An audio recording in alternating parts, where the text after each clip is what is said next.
আজকের লাইভে বিবিধ কিছু বিষয় নিয়ে আলোচনা রাখব।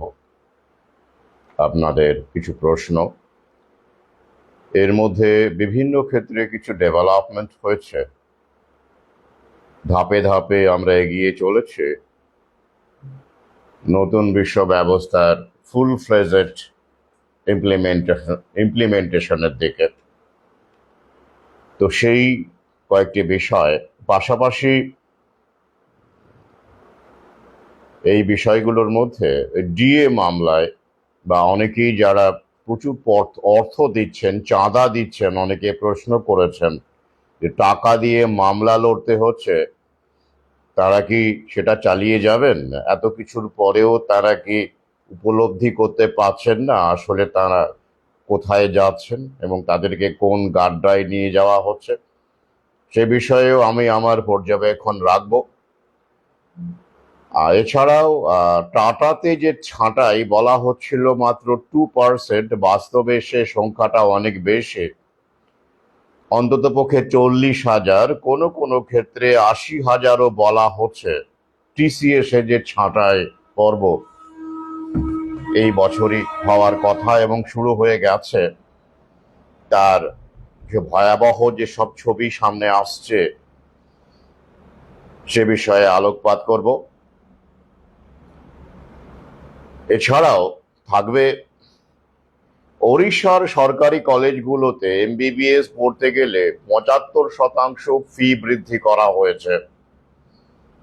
75%! ভাবতে পারেন এমবিবিএস পড়তে যা ফিস ছিল তার থেকে 75% বাড়ানো হয়েছে। অভিভাবকরা বিক্ষোভ করছেন, বলেছেন, আপত্তি জানিয়েছেন, এই পর্যন্তই। কিন্তু ওই যে আমরাই তো বলেছি যে বেসরকারি হলে পরিষেবা ভালো হয়, তাই নয় কি? এবার আমরা সেই পরিষেবাই তো পেতে চলেছে, সর্বক্ষেত্রে বেসরকারি পরিষেবা, যেটা আমরা স্বপ্ন দেখছি সর্বক্ষেত্রে বেসরকারি পরিষেবার স্বপ্ন, সেটাই তো হতে চলেছে, হবে। সে বিষয়ে আলোকপাত করব। এছাড়া আরো বেশ কিছু বিষয় আসবে এই লাইভে। তো সবার আগে একটু জানাই যে আমি গত ভিডিওতে যে ঘোষণা রেখেছি যে একটা মিলন আড্ডা এবং সহযোদ্ধাদের সম্মান দেওয়া, তাদের রেকগনাইজ করা, স্বীকৃতি জানানো এবং থাকার ব্যবস্থা, খাওয়ার ব্যবস্থা ইত্যাদি ভিডিওতে বলেছি। এটা আমার ইচ্ছে। এটা জানার পরে কেউ, সবাই নয়, কেউ জেনে ধরে নিয়েছেন যে আমার আর্থিক অবস্থা খুব ভালো হয়ে গেছে, দুর্দান্ত রকমের ভালো হয়ে গেছে আমার আর্থিক অবস্থা। এত আর্থিক অবস্থা ভালো হয়ে গেছে যে আমি এত বড় একটা উদ্যোগ নিতে পারছি না। বিষয়টা তেমন নয়। ওই যে ইংরেজি দেখবেন একটা বেশ কিছু চলচ্চিত্রে এই এই বাক্যটা ব্যবহার করা হয় এবং বাস্তবেও এটা চলচ্চিত্রের দরকার নেই, এটা দর্শন আমার, কি টু লিভ ডেঞ্জারাসলি। আমি চিরকালই একটু বিপজ্জনক ভাবে বাঁচতে চেয়েছি, এটা আমার চরিত্রে আছে। মানে খুব স্মুথলি সমস্ত কিছু হয়ে গেল, সবকিছু হয়ে যাচ্ছে, মসৃণ জীবন, কোনো ঘাত প্রতিঘাত নেই, কোনো লড়াই নেই, কিছু নেই, নিস্তরঙ্গ জীবন, এমন করে আমি কখনোই বাঁচতে চাইনি। তো তাই একটু চ্যালেঞ্জিং পরিস্থিতিতে আমি ভালো থাকি, স্বচ্ছন্দ থাকি, এবং সেরকম চ্যালেঞ্জ যখন না থাকে তখন চ্যালেঞ্জ তৈরি করে নিই, পরিস্থিতি তৈরি করে নিই, তার মধ্যে নিজেকে ছুঁড়ে দিই। তো আমার যারা পুরনো বন্ধু বান্ধব, যারা এখনো বেঁচে বসে আছেন, তারা আমার এই চরিত্রটি জানেন। বিশেষ করে যারা সেন্ট পলস কলেজের হোস্টেলে থাকতেন, র্যাগিং এর বিরুদ্ধে আমার লড়াইয়ের কথা জানেন। কিছু কিছু ভিডিওতে আমি সেসব কথা বলেছি, সমাজ বিরোধীদের সঙ্গে লড়াই, সংঘাত, জানি আলী হোস্টেল, এগুলো বলেছি। তো তারা তো সবাই এখন নেই, কেউ কেউ পরবর্তীকালে যুক্ত হয়েছেন বা যোগাযোগ করেছেন। তো সংক্ষেপে এই ব্যাপারটা বলি যে এটা আমি ঘোষণাটা কেন রাখলাম। আমার অর্থের উপরে আমি কনফিডেন্ট হয়ে গেছি যে আমি পারবো, অর্থের দিক থেকে আমার কাছে রেডি হয়ে গেছে, না না, ব্যাপারটা এরকম নয়। ব্যাপারটা আদৌ এরকম নয়। এটা দুটো দিক আছে। একটা দিক হলো আপনাদের ওপরে বিশ্বাস যে আপনাদের সহযোগিতা পাবো, যারা আমার পাঠক সহযোদ্ধা, মানসিক সহযোগিতা তো পাবোই। এছাড়া আরো অনেক সহযোগিতা সবার কাছ থেকে না হলেও কারো কারো কাছ থেকে তো আমি প্রত্যাশা করি, তাই তো করি। সেই প্রত্যাশাগুলো আমি বলছি, এক এক করে বলবো যেটা আমি প্রত্যাশা করি। তার মানে এই নয় যে আমি প্রত্যাশা করি মানে সেই প্রত্যাশা মিটবে এবং আপনারা লাইন দিয়ে আমার প্রত্যাশা মেটাবেন, তেমন নয়, কিন্তু আমার প্রত্যাশা এটা রয়েছে। এবং সেই প্রত্যাশা যদি পূর্ণ না হয় তবুও কি অনুষ্ঠানটা হবে না? নিশ্চয়ই হবে, আমি করবই। তবে হ্যাঁ, তেমন করে হয়তো করতে পারবো না যেমনটা ভাবছি, আশা করছি একটুখানি ভালো করে করা, তেমনটা হয়তো পারবো না, কিন্তু করবই। সেই দিকটা একটু বলে নিই, তারপরে আমি আজকের আলোচ্য বিষয়গুলোতে আসছি।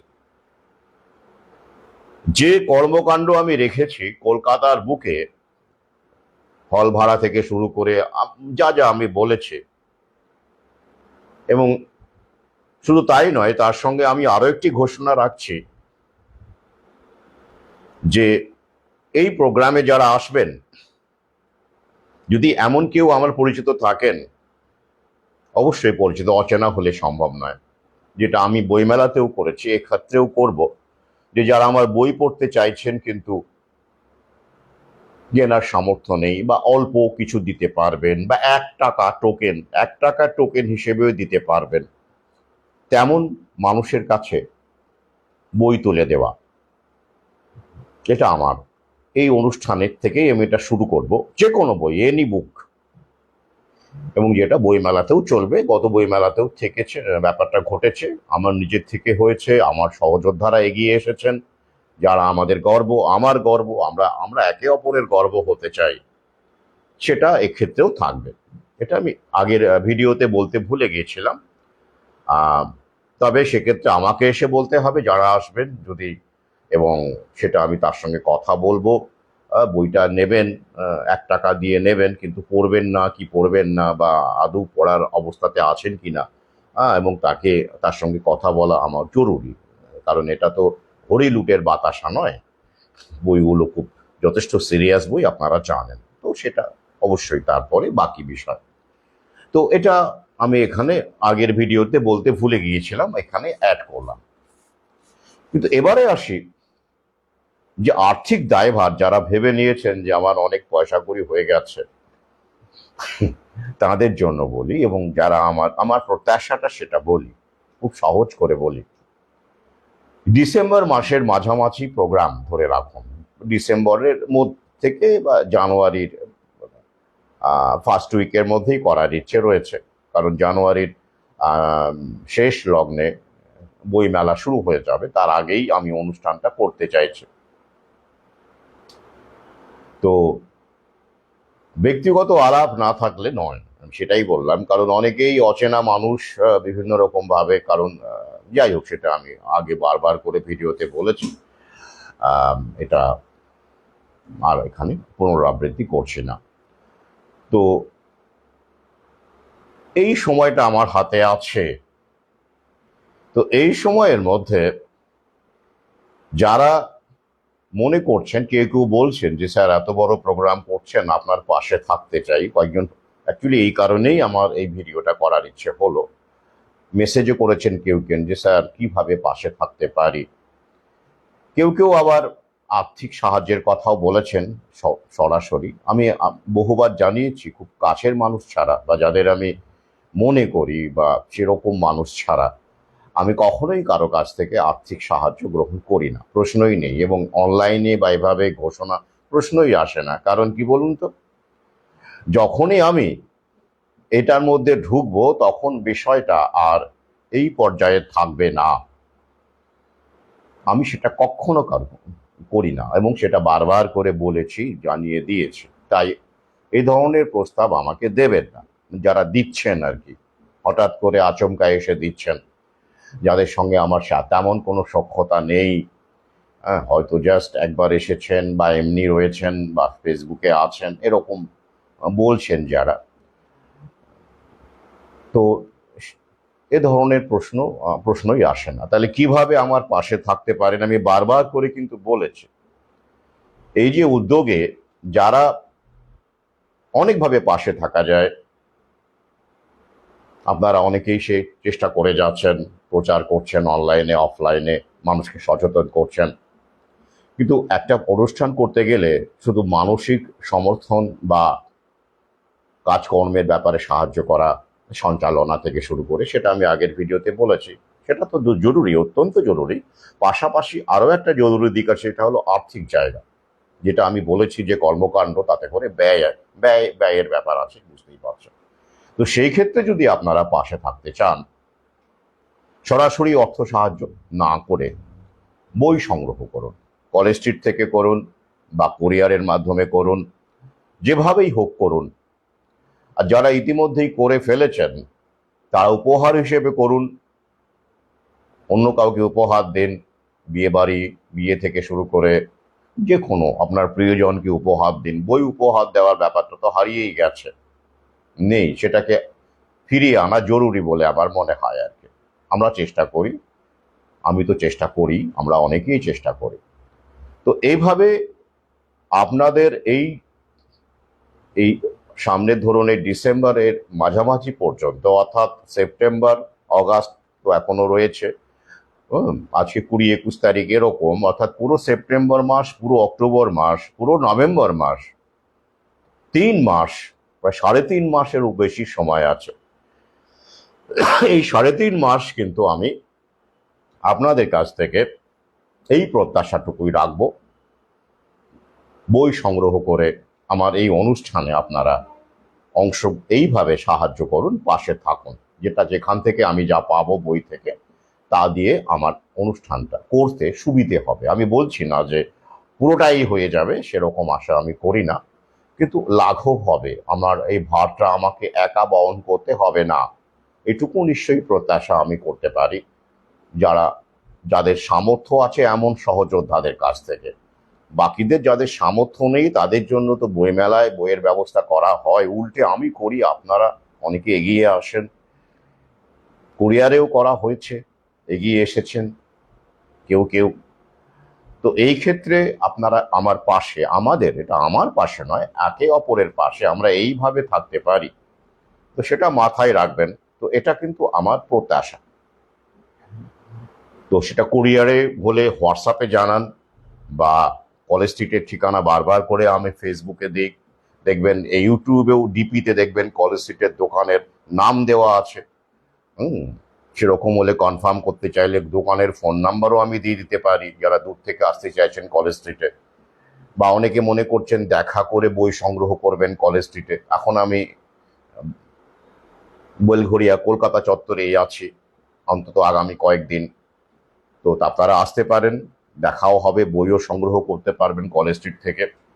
কোনো মূল্যবান সাজেশন থাকলেও আমাকে দিতে পারবেন এই অনুষ্ঠানের ব্যাপারে, অন্যান্য আলোচনাও করতে পারবেন সেটা। আর কুরিয়ারের ব্যাপারটাও তো আপনারা জানেন। এটা আমার প্রত্যাশা। এবার ধরুন আমার প্রত্যাশা মিটলো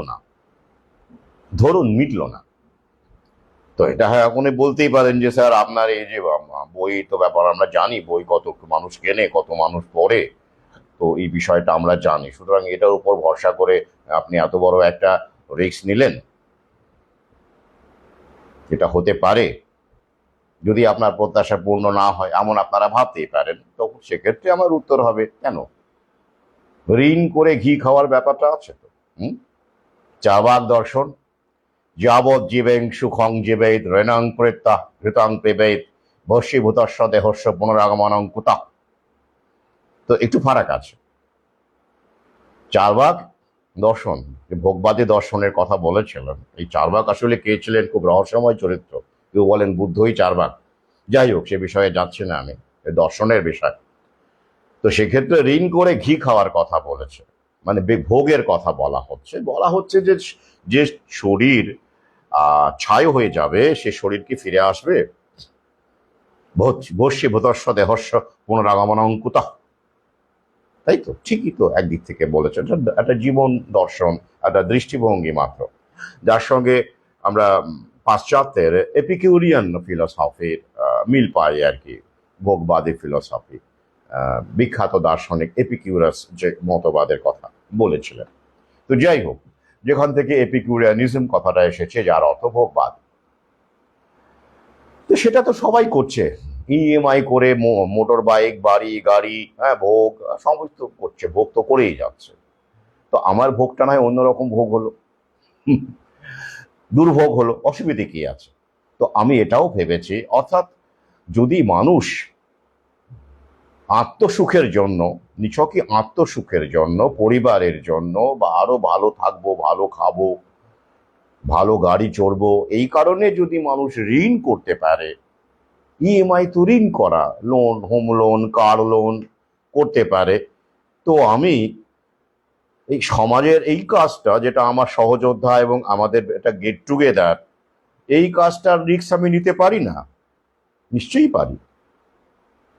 এটাও আমাকে ভোগ না হলেও একটা আনন্দ তো দেবেই, একটা একটা জয়, একটা আনন্দ। অবশ্যই একে অপরকে দেখতে পাবো, শেয়ার করতে পারবো। আমার ইচ্ছে আছে একদিন নয়, 2 দিন যদি সম্ভব হয়, অর্থাৎ দূরবর্তী মানুষের জন্য তো নাইটস এর ব্যবস্থা থাকছেই, দেখা যাক, অন্তত একদিন তো হবেই, সেটা তো কনফার্ম। সেই ক্ষেত্রে কি হবে? সেই ক্ষেত্রে কলেজ স্ট্রিট এলাকায়, ধরুন যাদের কাছ থেকে বা যাদের সহযোগিতায়, ঘর ভাড়া থেকে শুরু করে অন্যান্য হোটেলের ভাড়া টাড়া ইত্যাদি ইত্যাদি, খাওয়া দাওয়া, হোটেল, তাদেরকে বলবো, দা ভাই পরে দেব, দিতে পারছি না, একটু 2-1 দিন ওয়েট করুন। অর্থাৎ লোন, ঋণ, সে রাস্তা খোলা আছে, সেটুকু পাবো, মানে অন্তত, মানে ওই কারণে যে আমাকে মারধর করবে না, যে কেন হোটেল ভাড়াটা দিলেন না, আপনার লোকজন থাকলো, বা কেন অমুক হলো না। তো সেইটুকু কনফিডেন্স আছে যে অন্তত আমি তাদের বোঝাতে পারবো যে সমস্যায় পড়ে গেছি, কিছুদিন পরে দিচ্ছি, সেটুকু আমার আত্মবিশ্বাস আছে। তাহলে কি বুঝলেন? প্রত্যাশাটাও বুঝিয়ে দিলাম আপনাদেরকে, প্রত্যাশাটা কি। আর সেই প্রত্যাশা পূরণ না হলে হয় অল্পের উপর দিয়ে হবে, করব, মোটামুটি ভাবে করব, আর যদি তাও না হয় তাহলে ওই পথ রইল যে পরে দেব, একটু সময় দিন। অর্থাৎ হবেই, না হয়ে উপায় নেই, হতেই হবে। কি বোঝাতে পেরেছি? এই কারণেই আমি ঘোষণাটা করেছি। তো এবার আপনাদের উপর নির্ভর করছে যে আমি কোন পরিস্থিতির উপর থাকবো। সেটা আগামী 2-3 মাসের মধ্যে আপনাদের সিদ্ধান্ত, আপনাদের আচরণ আমাকে বুঝিয়ে দেবে। যারা আমার সহযোদ্ধা পাশে আছেন, আমি ঘোষণা রেখে দিলাম। আর না হলেও তো 2টো অপশন আছে, হয় কোনো মতে সারা, যেমন স্বাদ তেমন করে হয়তো সারতে পারলাম না, না, এবং সেটা করতে গিয়েও যদি দেখা গেল যে তৃতীয় অপশনে, অর্থাৎ আমাকে ধার দেনার মধ্যে থাকতে হলো, তাও আমার আপত্তি নেই, কিন্তু আমি এটা করবই, করতেই হবে এটা। কারণ তার পরের বছর কি হতে চলেছে সেটা তো আশঙ্কার ব্যাপার। আমি তো জানি, আপনারাও জানেন। তারপরে এই ধরনের গেট টুগেদার, আমাদের যে চিন্তা ভাবনা, আমরা যেভাবে ভাবছি, করতে চাইছি, যেসব কথা বলছি, ভ্যাকসিন নিয়ে, নিউ ওয়ার্ল্ড অর্ডার নিয়ে, টোটাল কন্ট্রোল নিয়ে, এগুলো যা বলতে চাইছি, তখনও ভাবে সভা করে বলতে পারবো কিনা আমার যথেষ্ট সন্দেহ আছে। তাই এই অনুষ্ঠানটা এবং এই যে আগামী বইমেলা, কলকাতা বইমেলা, ভাইটাল। কারণ তার পরের বছরই প্যান্ডেমিক ট্রিটি রূপায়িত হওয়ার কথা আছে। যদি আমরা এই প্রচারটা ভালো করে চালিয়ে যেতে পারি এবং প্রতিবাদ অনলাইন অফলাইনে অব্যাহত রাখতে পারি, এবং মানুষও যেভাবে আস্তে আস্তে বুঝতে পারছে, সেক্ষেত্রে ওরা হয়তো পেছাতে পারে। কিন্তু আমরা তো সেটা ধরে আত্মপ্রসাদে ভুগবো না, আমাদের তো সেইভাবে এগোতে হবে, যে মানসিক প্রস্তুতি রাখতে হবে তো সেভাবেই আমাদের কর্মকাণ্ড সাজাতে হবে। এই হলো বিষয়, আমি বলে দিলাম।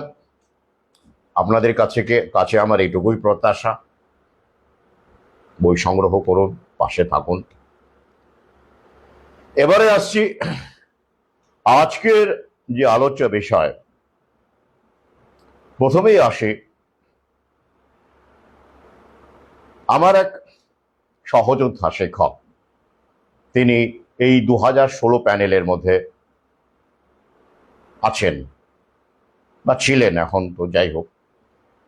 তো সুপ্রিম রায় এসে গেছে, মানে রিভিউ পিটিশন খারিজ হয়ে গেছে, এরকম একাধিক পরে যারা আমার সঙ্গে যুক্ত হয়েছেন এবং তারা এই চিন্তা ভাবনাগুলো একে অপরের সঙ্গে ভাগ করে নিচ্ছেন, তারা একদম সম্প্রতি যুক্ত হয়েছেন। তো তারা কেউ কেউ আমার কাছে জানতে চেয়েছিলেন যে স্যার, আমরা তো ওই যে আমাদের নিয়ে কেস লড়া হচ্ছে, অনেক উকিল টুকিল লড়ছে, অনেক গ্রুপও হয়ে গেছে, আমাদের কাছ থেকে টাকা পয়সা তোলা হচ্ছে এই রিভিউ পিটিশনের জন্য বা অমুকের জন্য তমুকের জন্য, দেবো আমরা? আমি বলেছিলাম একদম দিও না, কোনো লাভ নেই, ওগুলো সব সেট করা আছে। এসব কেস মামলা লড়ে কিচ্ছু করা যাবে না, হামলা দিয়ে করতে হবে, মামলার সময় শেষ। নিউ ওয়ার্ল্ড অর্ডারে ওরা হামলা করবে, আর হামলার মাধ্যম হিসেবে মামলা চলবে, আর জনতা সামলাবে। এটাই হলো ব্যাপার, জনতা সামলাবে। এখন সামলাতে সামলাতে জনতা যখন পাল্টা হামলা করবে, যেসব ক্ষেত্রে পাল্টা হামলা করবে সেসব ক্ষেত্রে নিউ ওয়ার্ল্ড অর্ডারের বিভিন্ন পলিসি আপাতত হোল্ডে রাখা হয়েছে, আমি আগের ভিডিওতে বলেছি। কিন্তু শিক্ষিত মধ্যবিত্ত তো পাল্টা হামলা করতে পারে না, বলবে ছি, অভদ্র, অসভ্য, এরকম করতে আছে। নন ভায়োলেন্স, হ্যাঁ, গান্ধী হও, গান্ধী। তো বেশ, তা আমি বলেছিলাম টাকা পয়সা দিয়ে কোনো লাভ নেই, ওটা দিয়ে ঝালমুড়ি খান, ঘুরতে যান একটু এদিক ওদিক আশপাশে, কিংবা কুকুরকে লম্বু বিস্কুট কিনে খাওয়ান, তাও ভালো, যদি আপনার এলাকার কুকুর লম্বু বিস্কুট খায়। নাহলে যেটা খায় সেটা খাওয়াবেন।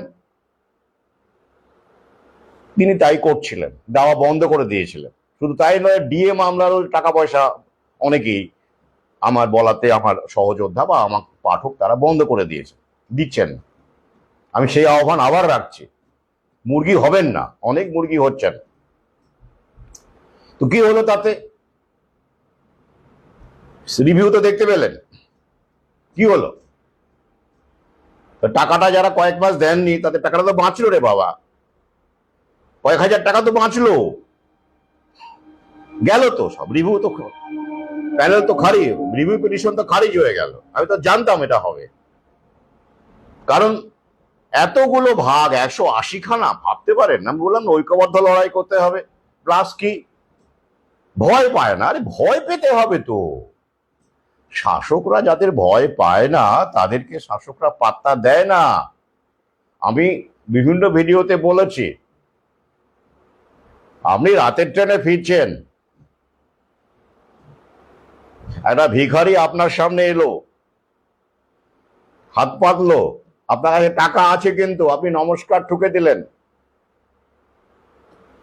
ওর হাতে ফুটো বাটি, নমস্কার ঠুকে দিলেন, বা 1 টাকা দিলেন, ইচ্ছে ছিল না তাও দিলেন। এবার ওই ভিখারিটির হাতে ফুটো বাটির বদলে যদি একটা ছুরি থাকতো, ছুরি বা খুঁড়, কে, বোঝা গেছে? নিজেকে দিয়ে বোঝুন, নিজেকে দিয়ে বোঝুন। তাহলে তখন আপনি পুরো যা আছে, মোবাইল, পাস, ঘড়ি, সবই দিয়ে দিতেন। কেন?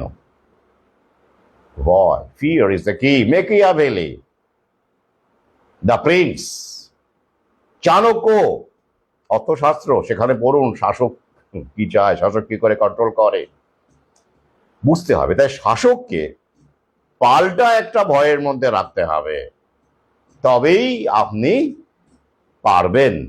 সেটা পারছেন কি? পারছেন না, পারেননি। আর তাই ও সব মামলা টামলা করে আপনাদের শোষা হবে। উকিলে উকিলে, বিচারকে সব আন্ডারস্ট্যান্ডিং হয়ে আছে। তাই এই যে ডি এর ক্ষেত্রে বলি, এবার ডি এর ক্ষেত্রে কি, কি নাম ভুলে যাচ্ছে, কি মলয় বাবু, পুরো নামটা মনে নেই। তিনি এই employees configuration of state employees ফেডারেশনের এক দায়িত্বশীল পদে আছেন, দায়িত্বে আছেন। তো তিনি আবার কি বলছেন, এই যে ডিএ হিয়ারিংটা পিছিয়ে যাচ্ছে, এতে করে নাকি খুব মানে সাপে বর হচ্ছে। হ্যাঁ, মলয় মুখোপাধ্যায় সম্ভবত তার নাম। কেন সাপে বর হচ্ছে? ওই যে কপিল সিব্বালের মতো বড় উকিল ধরেছেন রাজ্য সরকার ডিএ কে আটকে দেওয়ার জন্য। এত বড় বড় ব্যাপার, এত টাকা তার ফি, এত দুঁদে উকিল, বড় উকিল, রাজ্য সরকার এত টাকা দিয়ে তাকে রেখেছেন। শিক্ষকদেরও তো উকিলকে টাকা দিতে হচ্ছে, তারাও তো বড় উকিল রেখেছেন বাবা। তো এই যে সুযোগ সময়টা পাওয়া যাচ্ছে, হিয়ারিং এর মাঝে যে গ্যাপ পাওয়া যাচ্ছে, টাকা পয়সা তুলতে সুবিধা হবে শিক্ষকদের। তারাও তো চাঁদা তুলে লড়াই করছেন, তো চাঁদা তুলে শিক্ষকদের লড়াই করতে সুবিধে হবে, তাদেরও উকিলকে তো টাকা দিতে হবে। ওই কারণেই নাকি এটা সাপে বর খেলাটা, বুঝতে পারছেন? বন্ধ করে দেন। এই অভদ্র অশিক্ষিত লোকটিকে যদি এতদিনে একটুখানি বুঝে থাকেন, তাহলে এই চাঁদা দেওয়াটা বন্ধ করে দিন। আমি জানি আমার ভিডিও কজনের কাছে পৌঁছবে, আমি জানি ভালো করে। এসব ভিডিওকে ওরা ছড়াবে না, এবং যারা আছে তারা অনেকে ওই যে আশায় বাঁচে চাষা এরকম ভাবে দিতেই থাকবেন। আলটিমেটলি কিচ্ছু হবে না। আমি বহু আগে ডিএ নিয়ে বলিনি? যারা আমার সহযোদ্ধা আছেন, পাঠক আছেন, আগে থেকেই আমার প্রোফাইলে আছেন, লকডাউনের আগে থেকে বা লকডাউনের সময় থেকেই আছেন, তাদেরকে জিজ্ঞাসা করতে চাইছি, ডিএ নিয়ে আমি যা বলেছিলাম সেটাই কি ঘটছে না? কেউ মন্তব্য করে জানান। ডিএ নিয়ে আমি যা বলেছিলাম, ডিএ ওরা আস্তে আস্তে ফেজ আউট করে দেবে। এইসব মামলা টামলা কন্দল টন্দল করে সাজিয়ে ছকবাজি করে আদালত, বহু এরকম ভিডিও করেছি, আদালত বনাম শিক্ষক থেকে শুরু করে বলেছিলাম, বহু আগে বলেছিলাম। তো সেগুলো কি ঘটছে না? এখন ঘটছে, তো একই রকমই তো ঘটছে যা বলেছিলাম। তাহলে এটাও একই রকম ভাবে শেষ পর্যন্ত কি হবে, ওটাই হবে, মিলিয়ে রাখবেন। ওই দু একটা করে ভিক্ষা টিক্ষা মাঝে মাঝে রাজ্য সরকার একদম, কুণাল বাবু এই যে একজন পাওয়া গেছে যে উনি দেননি টাকা পয়সা, উনি মন্তব্য করেছেন স্ট্রেট, আপনাকে স্বাগত জানাই কুণাল দত্ত। হ্যাঁ, মনে পড়েছে, উনিও আমাকে এটা বলেছিলেন, আমি বলেছিলাম দেবেন না। কি হলো? টাকাটা তো বাঁচলো অন্তত পক্ষে। কি হলো? পিটিশন। আমি জানতাম what is going to happen. তো তখন এই ডিএ নিয়ে কি হবে, মাননীয় 1% করে মাঝে মাঝে ছাড়েন, ওইটাই চলতে থাকবে বড় জোর। আর বাকি ওই যে রাজ্য সরকারের সামর্থ্য নেই। আর ডিএ তো লিগ্যাল রাইটস, ওটা তো কখনো ফান্ডামেন্টাল রাইটস নয়। আমি বহুবার বলেছি, ফান্ডামেন্টাল রাইটস নয় ওটা। বেসরকারি ক্ষেত্রে ডিএ কোথায় আছে? ক জায়গায় আছে? শুধু সরকারি কর্মচারীদের ক্ষেত্রে তো ওটা তুলে দেবে, তুলে দিয়ে বেসরকারীকরণ হচ্ছে তো, জানেন তো, প্রাইভেটাইজেশন হচ্ছে সর্বক্ষেত্রে হবে। তো তার আগে তো ডিএটাকে তুলতে হবে মশাই, নাহলে শিক্ষকদের এত এত শিক্ষককে প্রায় কর্পোরেট যখন শিক্ষাক্ষেত্রে পিপিপি মডেলে ঢুকে যাবে, তো শিক্ষকদের ডিএ দিতে থাকবে ওরা, দেবে ওরা? তার আগে তো ডিএটাকে তুলতে হবে, ফেজ আউট করে দিতে হবে, তাই না? এটাই তো স্বাভাবিক, এই কারণেই তুলে দিচ্ছে। যেমন করে প্রাইভেট সেক্টরে ডিএ কোথাও নেই। কোথায় আছে ডিএ? বছর বছর কেন্দ্রীয় হারে ডিএ কোথায় আছে? নেই। তো সুতরাং ওটা এক লেভেলে নিয়ে আসবে, সেটা তাই কারণেই এসব নাটকবাজি হচ্ছে। আর মাঝখান থেকে কি হচ্ছে, উকিলেরা কামিয়ে নিচ্ছে। আপাতত উকিলেরা কামাচ্ছে, পরে দেখবেন ওদের উপরেও কিন্তু মহাকালের খাড়া নেমে আসবে। উকিল, আদালত, সেখানেও রিসেট প্রক্রিয়া হবে। ভেতরে ভেতরে শুরু হয়ে গেছে, পরে আর উকিলরা ভাত পাবে না। মিলিয়ে নেবেন আমার কথা। এখন খুব ওই যে ডাক্তারেরা খুব কামিয়ে নিয়েছিল করোনা কালে, প্রচুর কামিয়ে নিয়েছে। হ্যাঁ, দূর থেকে প্রেসক্রিপশন ঢুল বেঁধে প্রেসক্রিপশন ঝুলিয়ে দিয়েছে, বাপরে করোনা।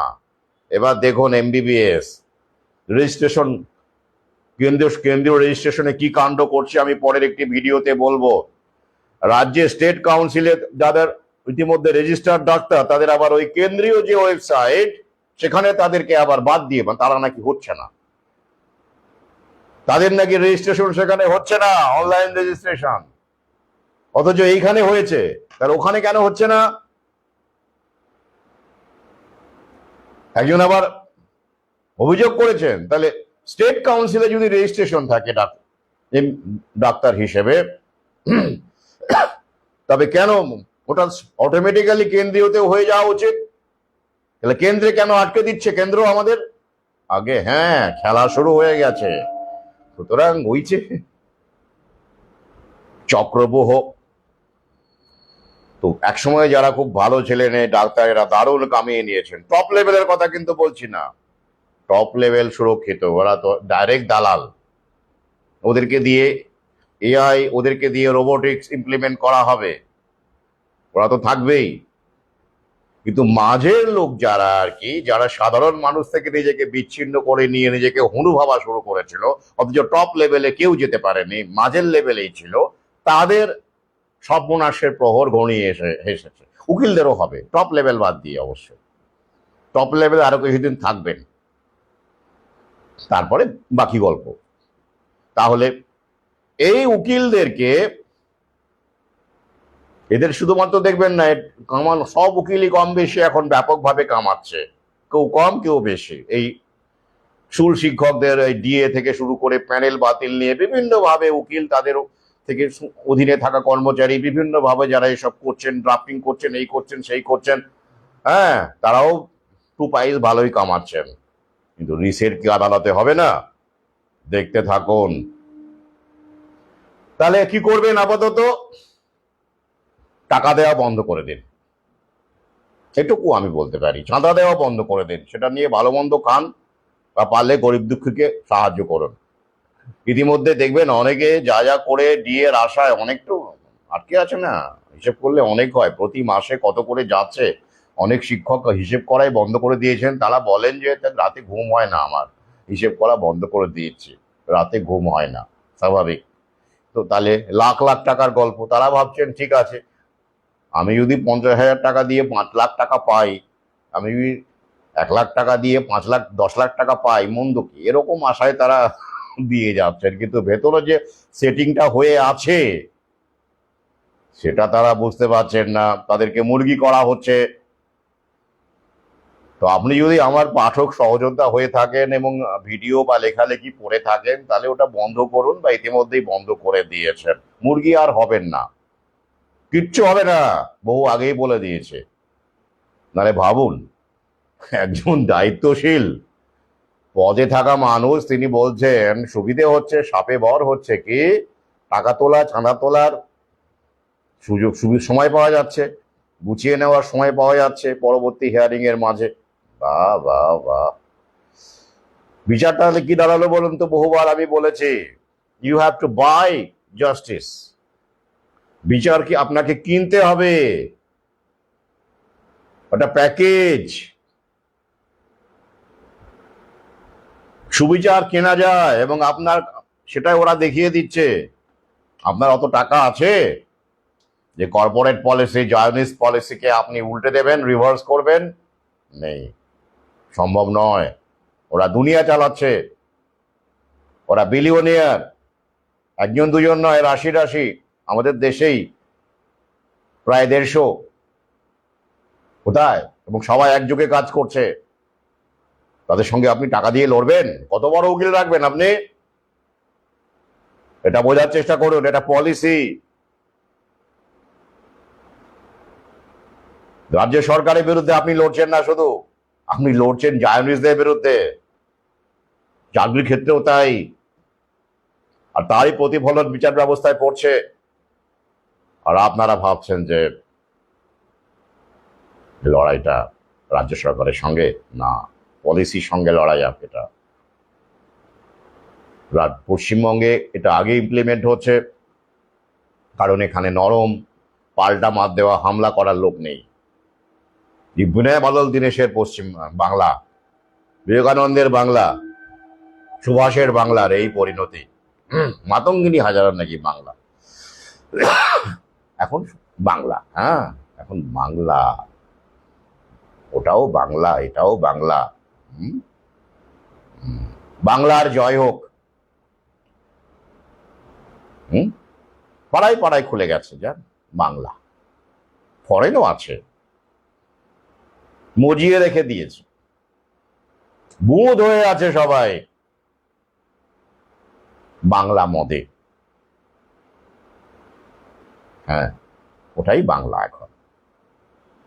এটাই হওয়া ছিল, এটাই তো হওয়ার ছিল। যাই হোক, আমার না কপালটাই খারাপ জানেন তো, কি হচ্ছে মাঝে মাঝে ভাবি, ইউরোপ যাওয়ার সূত্রে, বিভিন্ন জায়গায় যাওয়ার সূত্রে, ফ্রান্সের তাবড় তাবড় জায়গা যেখানে মদের জন্য বিখ্যাত, ওয়াইনের জন্য বিখ্যাত, বার্জোস থেকে শুরু করে, সেলো থেকে শুরু করে, নরওয়ে, এত এত বহু রকমের মদ আমি খেয়েছি, শ্যাম্পেন থেকে শুরু করে সবকিছু, সিঙ্গেল মল থেকে শুরু করে, জনি ওয়াকার থেকে শুরু করে, ভার্গান্ডি, ভারমাউথ, বার্গান্ডি বলা উচিত, যাই হোক, কিছু বাদ নেই। কিন্তু মজার কথা কি জানেন, আমি এখনো পর্যন্ত কখনো এই জিনিসটি কিনে খাইনি, মানে নিচে কিনে খাইনি, কোনো আগ্রহই জন্মায় না। কোম্পানি দেওয়ার জন্য, হ্যাঁ, শীতের দেশ নরওয়ে, ওখানে তো ওটা নেসেসিটি।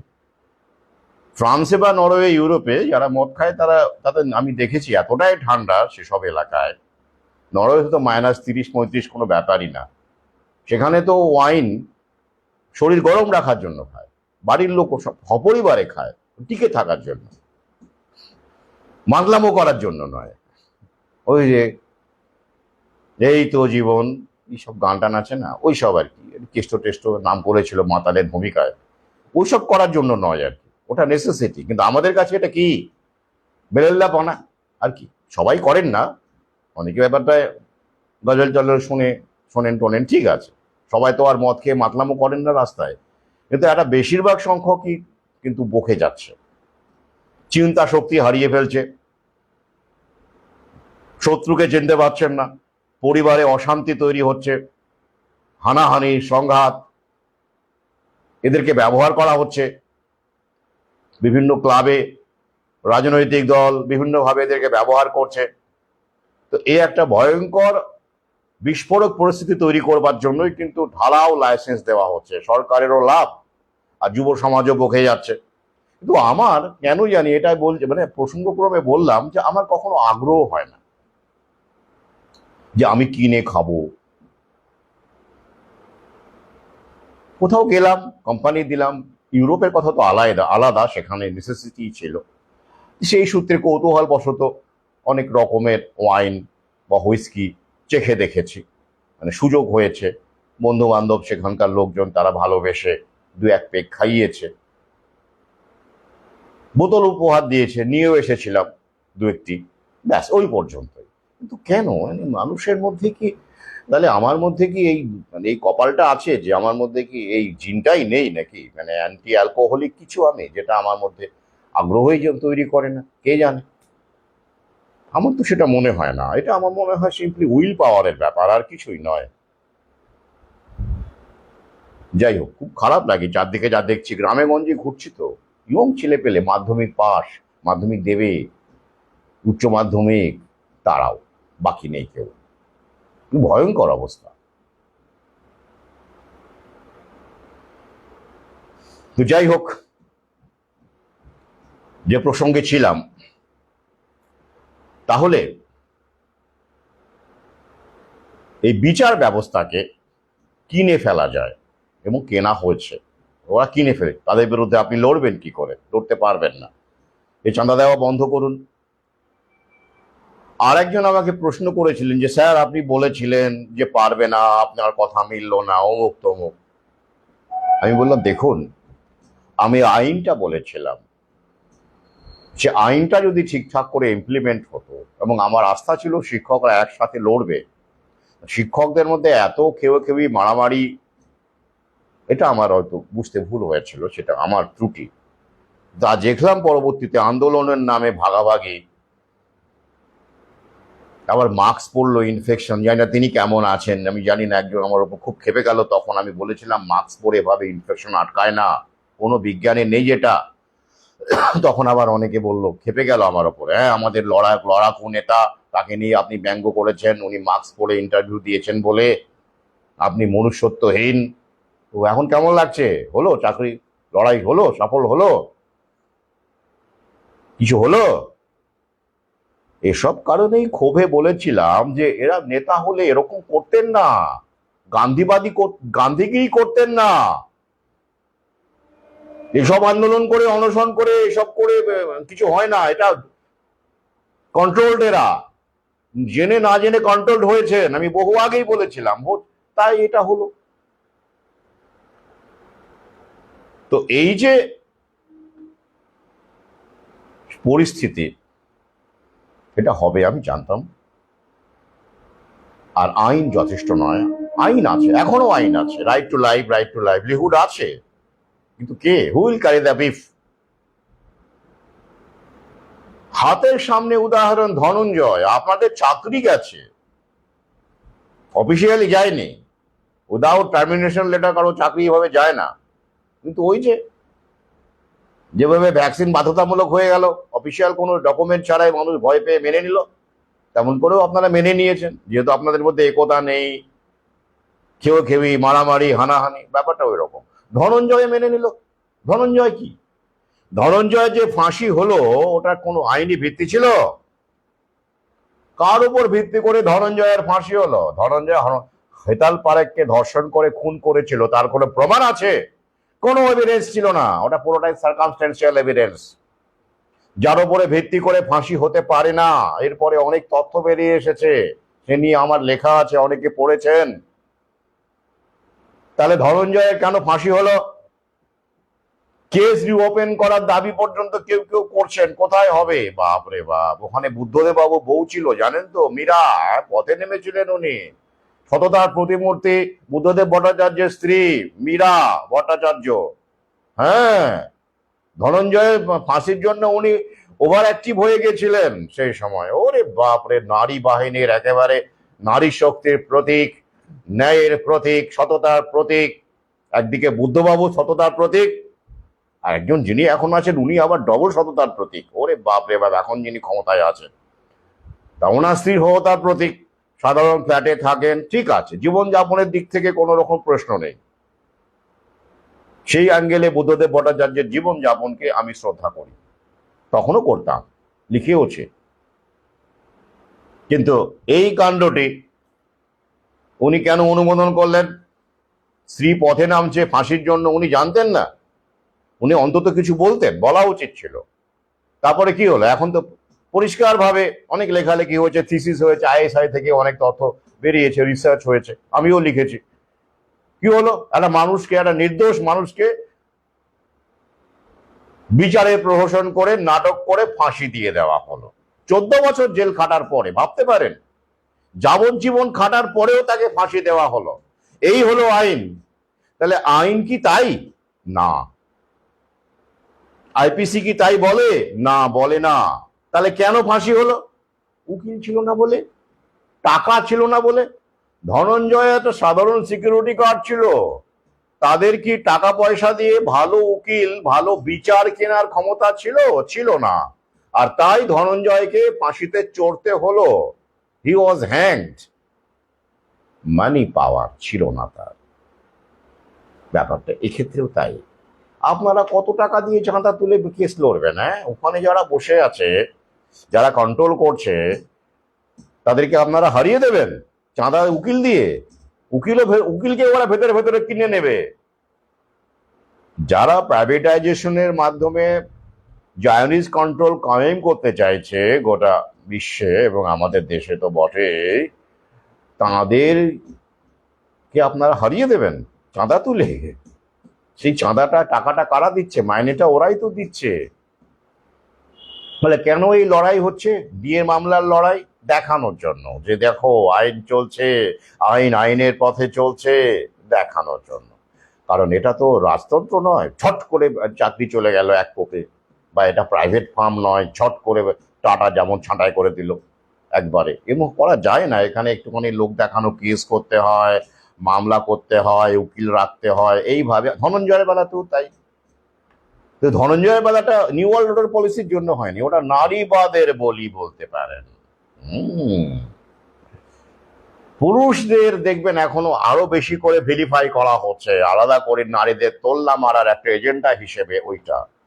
মার্জনা করবেন, সব নারী একরকম নয়, কিন্তু আছেন কিছু কিছু নারী আছেন অ্যাগ্রেসিভ নারীবাদী। এই নিউ ওয়ার্ল্ড অর্ডারের নারীবাদকে তোল্লা দেওয়া একটা অন্যতম এজেন্ডা। সমকামিতা, ট্রান্সসেক্সুয়াল, আমি বহু আগেই বলেছি, সেই সূত্রপাত তখন থেকেই হয়, এবং তার বলি হলেন ধনঞ্জয়। এরকম পুরুষদের মধ্যে অনেকেই কিন্তু এরকম ভাবে বলি হয়ে যাচ্ছেন বিভিন্ন সংসারের ক্ষেত্রে এই সব আইনের অপপ্রয়োগের ফলে। হ্যাঁ, চোখ কান পাতলেই বুঝতে পারবেন। এটা পলিসি, ডিভাইড অ্যান্ড রুল। নারী পুরুষ যদি একসাথে থাকে, পরিবার যদি একসাথে থাকে, তাহলেও তাদের বিপদ। ওরা সর্বক্ষেত্রে বিভাজন করতে চাইছে, সতর্ক থাকুন। তাহলে ধনঞ্জয়ের উকিল ছিল না বলে, ভালো উকিল ছিল না বলে ধনঞ্জয় লড়াই করতে পারলো না, সেইভাবে ফাঁসি হয়ে গেল। আর এটা তো আরো বড় এজেন্ডা। আপনারা কি করে দিয়ে লড়াই করে ছিনিয়ে আনবেন? আনুন, দেখি দেখি, আমি অপেক্ষা করি, চাঁদা দিতে থাকুন। আর যদি বুদ্ধিমান থাকেন তাহলে বন্ধ করে দিন। আমার অনেক সহযোদ্ধা পাঠক তারা বন্ধ করে দিয়েছেন চাঁদা তোলা, চাঁদা দেওয়া। এক্ষেত্রে উকিলরা লাভবান হয়, এবং উকিলদের সঙ্গে সবাই, পুলিশ টুলিশ, বিচারকরাও তো ঘুষ দিতে ধরা পড়ে আমাদের দেশে, জানেন নিশ্চয়ই, অনেক কাহিনী আছে। সবার একটা সেটিং আছে। আপনার টাকা বিভিন্ন জায়গায় ভাগ হয়ে হয়ে হয়ে হয়ে চলে যাচ্ছে। হ্যাঁ, কেউ এই পার্সেন্ট পাচ্ছে তো ওই পার্সেন্ট পাচ্ছে, এই পার্সেন্ট পাচ্ছে তো ওই পার্সেন্ট পাচ্ছে, এগুলো সব সেটিং হয়ে আছে। এবং আন্দোলনের নেতারা, আমি আগের ভিডিওতে বলেছি, আন্দোলনের নেতা যারা এসব লড়াই টড়াই করে, কেস ফেস লড়ে, তারা কিন্তু ভালো থাকে, বাড়ি গাড়ি করে নেয়। নিজের অ্যাকাউন্টে না হলেও প্রিয়জনের অ্যাকাউন্টে টাকা পয়সা ঢুকে যায়। বাইরে লড়াকেও ইমেজ, বাইরে লড়াকেও ইমেজ করতে হবে, দিতে হবে। ভেতরে হচ্ছে বেড়াল। কিন্তু ঝোলা থেকে বেড়াল বের করার ক্ষমতা আবার সাহস কারণ নেই, জনতারও নেই। তারা তো কি করবে, উপায় নেই। মূল ব্যাপার হলো শীত দ্বারা মানুষ ভীতু হয়ে গেছে, আমরা বড্ড বেশি ভীতু হয়ে গেছি। এটা গেল ডিএ। তাই চাঁদা দেওয়া বন্ধ করুন, কোনো লাভ হবে না। আরো একবার বললাম। এবারে আসছি ওড়িশাতে মেডিকেল কলেজে 75% এমবিবিএস ফি বাড়ানো হয়েছে। ভাবতে পারেন, মানে প্রায় 100%। কেন? বেসরকারি হলে পরিষেবা ভালো হয়। এবার আপনার সন্তান সন্ততি, পশ্চিমবঙ্গে তো জানেন কি অবস্থা, জয়েন্টের রেজাল্ট ঝুলে আছে, এমবিবিএস কাউন্সেলিং বন্ধ, এমনকি ডেন্টালও বন্ধ, সব বন্ধ, কলেজে অ্যাডমিশন বন্ধ, সব বন্ধ। তাহলে কোথায় যাবেন? কোথায় যাবেন? পশ্চিমবঙ্গে বন্ধ। অতএব এবার আপনাকে অন্য রাজ্যে যেতে হবে, যেতে হবে তো। এইবার অন্য রাজ্যে যাবেন। অন্য রাজ্যে কোথায় যাবেন? প্রাইভেটে যাবেন। কোথায় আবার যাবেন? ভালো জায়গা খুঁজবেন তো, যেখানে সেখানে তো করানো যাবে না, চেষ্টা করবেন। যাই হোক, এবার সেসব জায়গায় বেড়ে যাচ্ছে। এই যে উড়িষ্যা, পাশেরই রাজ্য, 75% এই সুযোগে বাড়িয়ে দিল। আগে হ্যাঁ, কি করবেন এবার? বেসরকারি হলে পরিষেবা ভালো হচ্ছে, কেমন এনজয় করছেন, কেমন এনজয় করছেন? মাঝে মাঝে দেখি এসি লোকাল হলো, আমরা এগোচ্ছি, বনগা, বনগা চালু হবে, রানাঘাট চালু হয়ে গেছে, এসি লোকাল। কদিন পরে ওই এসি লোকালের সঙ্গে সেলফি দিতে দিতেই জীবন কেটে যাবে। কতদিন কাটবে এসি লোকালের সঙ্গে সেলফি দিয়ে? আর কজন ব্লগিং করে এসি লোকালে তুলে, ছবি টবি তুলে কতদিন ধরে ইউটিউব থেকে উপার্জন করবেন? আপনাদের তো ভিউ কমে গেলে সাবস্ক্রাইবার কমে গেলে আপনাদের টেনশনে ঘুম হয় না, যারা ব্লগার বলছি আর কি, সব ব্লগিং ট্লগিং করেন।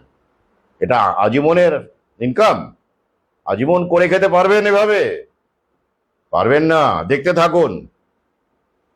তো এসি লোকালে, লোকাল নিয়ে খুব বাড়াবাড়ি, বন্দে গ্রিন লাইন ওদিকে, বন্দে ভারত ওদিকে, মেট্রো দারুণ ঝকঝকে উন্নতি হচ্ছে, আর প্রদীপের তলায় পড়ে থাকে অন্ধকার, সেটা চোখে পড়ছে না। না, যখন আপনার ঘরে অন্ধকারটা ঢুকে পড়বে, ঢুকে পড়েছে, আপনারা টের পাচ্ছেন না, দেখতে পাচ্ছেন না, বা দেখতে চাইছেন না, অন্ধ হয়ে আছেন। কেউ দিদি ভক্ত তো কেউ মোদি ভক্ত হয়ে বসে আছেন।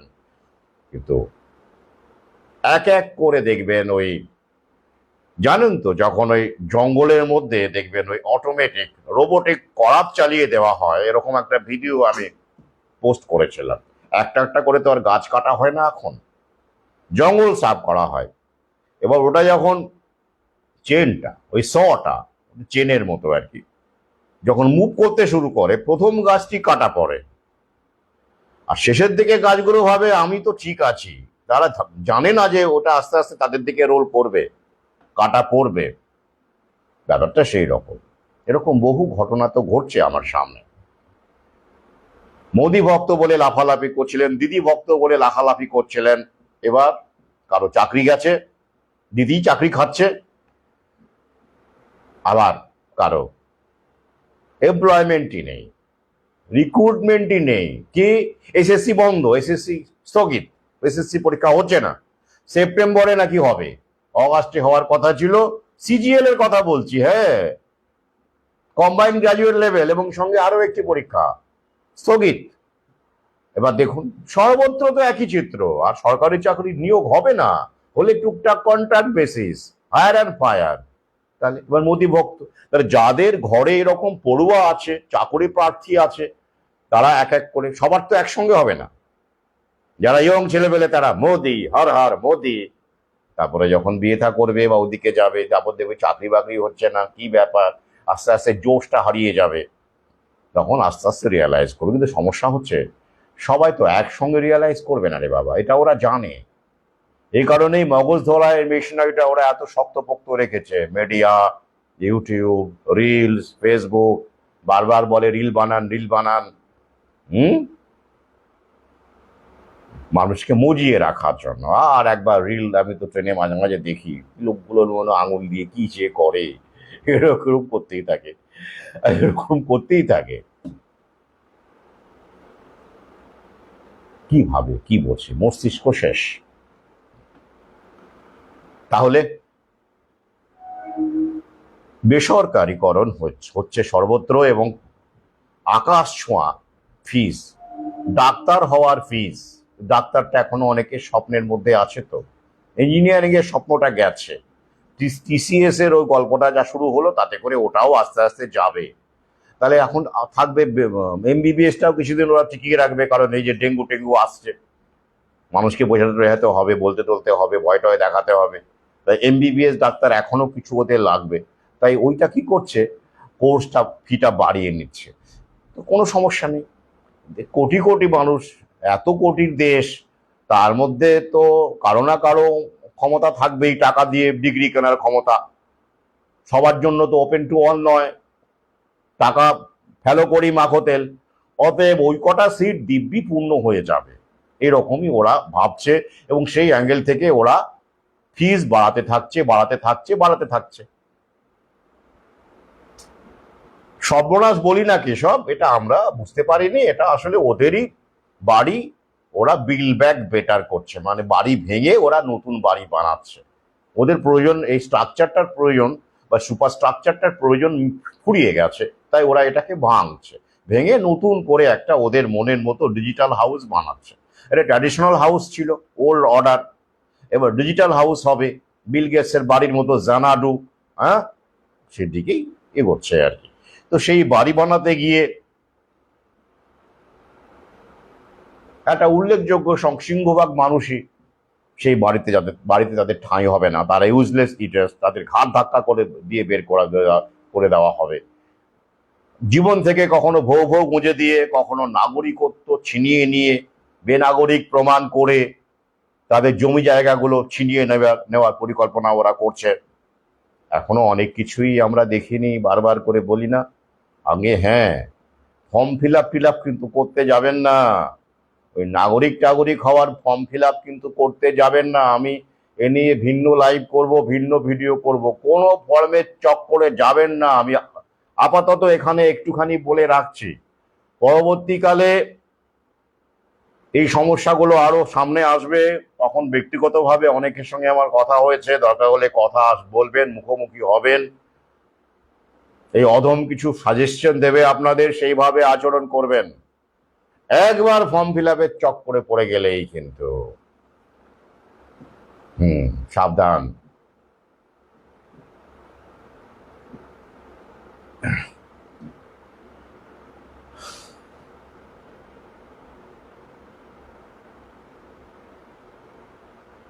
তো এটা হবে, এই সিস্টেম, এটাই ওদের লক্ষ্য, এভাবে চলবে।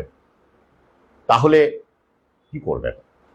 অর্থাৎ আমরা দেখতে পাবো যে আগামীতে, আমি আগের ভিডিওগুলোতে বলেছি, মেধা ভিত্তিক, মেধা বলতে আমরা যা বুঝি অন্তত ভালো রেজাল্ট, এইচএসে ভালো রেজাল্ট, জয়েন্টে ভালো র্যাঙ্কিং, অন্তত এই সিস্টেমে মেধা বলতে আমরা যা বুঝি তার উপরে ভিত্তি করে কিছু ভালো ছেলে মেয়ে তারা ডাক্তার হতেন, আমরা তো জানি না, সেটা আর থাকবে না। অর্থাৎ টাকা দিয়ে ডাক্তার হওয়ার ব্যাপারটা খুল্লম খোল্লা হয়ে গেল। বুঝাতে পেরেছি? টাকা দিয়ে ডাক্তার হওয়া, এমবিবিএস ডিগ্রি কেনার এই ব্যাপারটা খুল্লম খোল্লা হয়ে গেল। আগে ক্যাপিটেশন ফির মাধ্যমে, ডোনেশনের মাধ্যমে দু একটা সিট বা কিছু ক্ষেত্রে হতো বা ভেতর থেকে হতো, কিন্তু এখন পরিষ্কারভাবে সিলমোহর পড়ে গেল। ডিমড ইউনিভার্সিটির নাম করে বিভিন্নভাবে প্রাইভেটাইজেশন, পিপিপি মডেলের নাম করে পুরোটাই একটা অনুমোদন দিয়ে দেওয়া হলো যে টাকা দিয়ে এমবিবিএস ডিগ্রি কেনা যাবে, সম্ভব। তাহলে কি? অর্থাৎ মেধাবী পরিবারগুলো, যাদের বাবা মা গর্ব করতেন আমার ছেলে, আমরা কোনো রকম করে, আমি 3rd ডিভিশন কেরানি, কিন্তু আমার ছেলেটা জানেন খুব মেধা, দারুণ রেজাল্ট মাধ্যমিকে, এরকম আমি অনেক পরিবার তো দেখেছি। তো তারা কিন্তু শেষ। তাদের সন্তানকে ডাক্তারি পড়ানোর যে স্বপ্ন ছিল, যারা এতদিন পারছিলেন মেধার ভিত্তিতে ভালো রেজাল্ট করে, জয়েন্টে র্যাঙ্কিং করে বা অমুক জায়গায় র্যাঙ্কিং করে, তাদের কিন্তু আস্তে আস্তে পুরোটাই শেষ। কিছু হয়তো এখনো টিকে আছে, আগামী 2-1 বছরে সেটা পুরোটাই শেষ হয়ে যাবে। তার জন্য প্রস্তুত থাকুন। তাহলে কোন দিকে যাবেন এ নিয়ে আমার ভিন্ন ভিডিও আছে। স্কিল ধর্মী, লজ্জা ঘেন্না করলে চলবে না, সংযুক্তির দিকে যেতে হবে, বেঁচে পড়তে থাকতে হবে। কি করবেন? আপনার তো ক্যাপাসিটি নেই এমবিবিএস পড়ানোর। 10 লক্ষ, 15 লক্ষ বা কোনো জায়গায় 1 কোটি দিয়ে আপনি কি করে পড়াবেন? ঘটি বাটি বিক্রি করবেন? সেটা করতে বারণ করব কিন্তু। কারণ এই এতদিন 10-15 বছর, 20 বছর বিগতভাবে আপনারা যত এমবিবিএস দেখেছেন, তারা যতটা ভালো ছিলেন, আগামীতে কিন্তু ততটা ভালো থাকবেন না। তাদেরকেও মারাত্মকভাবে কম্পিটিশনে থাকতে হবে টিকে থাকতে গেলে। টপ লেভেলের ডাক্তার হয়ে গেলে ওই সরকারবাবুরা আছেন ওই টাইপের ডাক্তার হয়ে আলাদা কথা, সেটা কজন হবে না। বাকিদের কিন্তু ওই মারাত্মক রকম ভাবে প্রাইভেট নার্সিং হোমের খাড়ার নিচে বসে চাকরি করতে হবে এবং টার্গেট পূর্ণ করতে হবে। তাই ঘটি বাটি বিক্রি অন্তত করবেন না, আমি এইটুকু বলবো। জমি বিক্রি করবেন না, এইটুকু বলবো। পরে কিন্তু আর সামলাতে পারবেন না। এ নিয়ে বহুবার বলেছি। বি প্র্যাকটিক্যাল, টিকে থাকার লড়াইটা অন্যভাবে লড়তে হবে। স্বপ্ন থেকে বেরিয়ে আসুন। স্বপ্ন ওরাই তৈরি করে দিয়েছিল, বাবল বিবল, ওরাই সেটা ভেঙে দিচ্ছে। আর কেন? এখন প্রশ্ন করতে পারেন যে স্যার, অনেকে একজন প্রশ্ন করেছেন কিছুদিন আগে, যে মেধা ছাড়া ডাক্তার হওয়া কি যায়? মানে এখন ওরা এইভাবে করছে কেন? শুধু টাকার ভিত্তিতে এরা কি ডাক্তারি করবে? এরা তো মানুষ মেরে ফেলবে। এতদিন অনেকে রিজার্ভেশনের গল্প ছিল, যেটা জানেন। যাই হোক, সেটা নিয়ে অনেক কথা উঠেছে। আমি বারবার বলেছি, রিজার্ভেশনটাও ছিল ওদের ডিভাইড অ্যান্ড রুল পলিসি। আমাদের মধ্যে, জনতার মধ্যে অজস্র ভাগ তৈরি করার একটা পলিসি হিসেবে ওটা করা হয়েছিল। আসল উদ্দেশ্য ছিল ডিভাইড অ্যান্ড রুল। কোনোদিন ভালো কিছু করার উদ্দেশ্যে ওটা করা হয়নি। তো যাই হোক, ওই যে কথা উঠে গেছে, ঘেন্না তৈরি হয়ে গেছে। জেনারেল কাস্টটা শিডিউল কাস্টকে ঘেন্না করে, কে না ওরা সুবিধে পায়, এই জন্যই তো ওরা করেছে। তো যাই হোক, এবার কি হচ্ছে? এবার সংরক্ষণ উঠে যাবে, বহু আগেই বলেছি। এই যে ওবিসি নিয়ে শুরু হয়েছে, গোটা দেশেই উঠে যাবে। আর প্রাইভেট কোম্পানিতে সংরক্ষণ দেয়? চাকরি বাকরি পাওয়ার ক্ষেত্রে, পড়াশোনার ক্ষেত্রে কোথায় সংরক্ষণ দেয় বলুন? সব উঠে যাবে। কিন্তু ওই যে, তাহলে এবার প্রশ্ন করুন যে তাহলে তো জাতপাতের গল্প শেষ, এবার টাকা। টাকা দিয়ে কি হয়? আলবাত হয়। কেন? ওরা তো জানে এখন আর অত লাগবে না মেধা টেধা, সবই তো এআই করে দেবে। এখন এমবিবিএস ডাক্তার তারা কি হবে বলুন তো? তারা হবে মেডিকেল অ্যাসিস্ট্যান্ট। টিচার কি হবে বলুন তো? Teaching assistant. মাথার দরকার নেই, মগজের দরকার নেই, ওটা তো এআই করে দেবে, রোবোটিক্স করে দেবে, এগুলো সব করে দেবে। শুধু ওই মেকানিক্যাল টেকনিক্যাল কিছু জিনিস জানলেই যথেষ্ট। তাই অত মেধা টেধার ওদের আর দরকার পড়বে না। তাই ওরা নিশ্চিন্তে এটা রূপায়ণ করছে। এআই হয় না, মেধাবী ছাত্র দরকার কি? আর মেধার নমুনাও তো দেখলাম। যাই হোক, আর কি বলবো বলুন, করোনা কালে বহু মেধাবী ডাক্তার দেখলাম। একটা দিক গেল।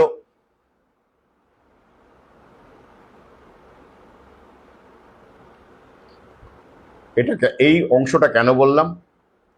ঘটি বাটি জমি জমা বিক্রি করে ডিগ্রি কেনার দিকে আর যাবেন না, বিকল্প কিছু ভাবুন, দিশা খোঁজার চেষ্টা করুন, পথ ঠিক বেরিয়ে যাবে, বেরোতেই হবে। If there is a will there is a way. এবার শেষ অংশে আসছি আজকের ভিডিওতে। অলরেডি তো হচ্ছেন, যাই হোক, শেষ অংশে শেষ অংশে যাওয়া যাবে না। আজকে আমি এখানেই লাইভ শেষ করছি। ভালো থাকুন। আর যদি কারা সাক্ষাৎ করতে যদি কেউ চান আমাকে অবশ্যই জানান। কারণ এখন আমি এই এলাকাতেই আছি, বাইরে ছিলাম কিছুদিন, ঘোরাঘুরি ছিল, এখন আমি আবার ফিরে এসেছি, এখানেই এখন আছি। তাই আমাকে নিশ্চিন্তে জানান। আর আমি প্রথম অংশেই এই অনুষ্ঠানের ব্যাপারে বলেছি, আপনাদের সহযোগিতা চাই। বিভিন্ন রকমভাবে আমি যোগাযোগ করব, কয়েকজনের সঙ্গে ইতিমধ্যেই করেছি, আগামীতে করব। আশা করি আমি হতাশ হব না। মানে পার্টিসিপেশনের দিক থেকে কাকে কি দায়িত্ব দিতে চাইছি সে ব্যাপারেই যোগাযোগ করব। সে ব্যাপারে গতবারেও অনেকে সহযোগিতা করেছেন, না হলে তো সেটা অনুষ্ঠান করা যেতই না, সম্ভব ছিল না। তো এবারেও করবেন আমি নিশ্চিত। আর প্রথম প্রত্যাশা যেটা, আমি আর্থিক বিষয়টা অনেকে যারা বলেছেন কিভাবে কি, সেটা আমি প্রথম অংশেই বলে দিয়েছি। বইয়ের বিষয়টা সেভাবে যদি পাশে থাকতে পারেন থাকুন, অসুবিধে নেই। নইলে আমি নিজেই সামলে নিতে পারবো, এবং কিভাবে সামলে নেব সে পদ্ধতিও আমি আপনাদেরকে জানিয়ে দিয়েছি। আজ এই পর্যন্তই। ভালো থাকবেন।